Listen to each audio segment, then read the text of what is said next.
mois, c'est un moment où le bébé évolue encore sur le plan moteur. Il est capable maintenant de se retourner. Certains le font déjà depuis un moment, d'autres le font un peu plus tard. L'idée est qu'il commence le déplacement. Pour y arriver, il doit être positionné le plus possible sur le dos et lui, spontanément, il va se cambrer, il va chercher des objets, il va essayer de se mettre sur le côté. Pour le stimuler, il faut des objets colorés, il faut des objets de différentes textures, il doit pouvoir jouer avec des matières différentes, des sons différents, ce qui permet de progresser sur le plan moteur. Il peut être capable du coup de passer tout seul sur le ventre, hein. Il risque de ne pas aimer rester sur le ventre et d'avoir besoin d'aide pour se remettre sur le dos. Le mois d'après, il sera capable, après avoir beaucoup travaillé au sol, de passer tout seul, hein, du dos au ventre et du coup d'être autonome.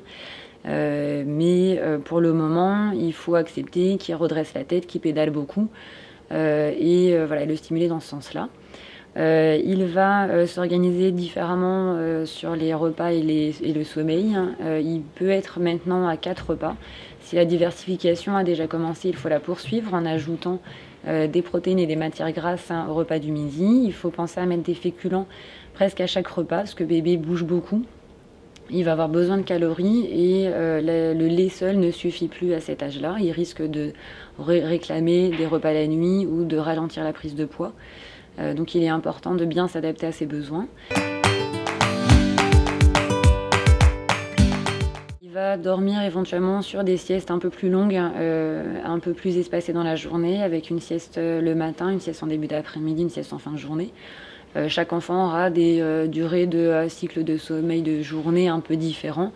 Chaque enfant pourra éventuellement différemment enchaîner des cycles de sommeil avec des siestes plus ou moins longues.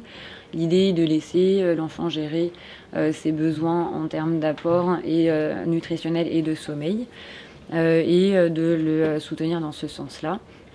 Les nuits peuvent être déjà très bien organisées et c'est là où il passera en sommeil de nuit d'adulte, avec une première partie de nuit d'un sommeil profond et une deuxième partie de nuit en sommeil alternant des cycles entrecoupés de micro-réveils qu'il faudra essayer de respecter pour lui apprendre à bien dormir. Si l'enfant a encore des besoins la nuit, il faudra essayer de discerner les besoins alimentaires, des besoins de présence, hein, parce qu'il peut déjà être entré dans des phases un peu d'angoisse de séparation. Donc toujours bien rester à son écoute, hein, et adapter sa réponse.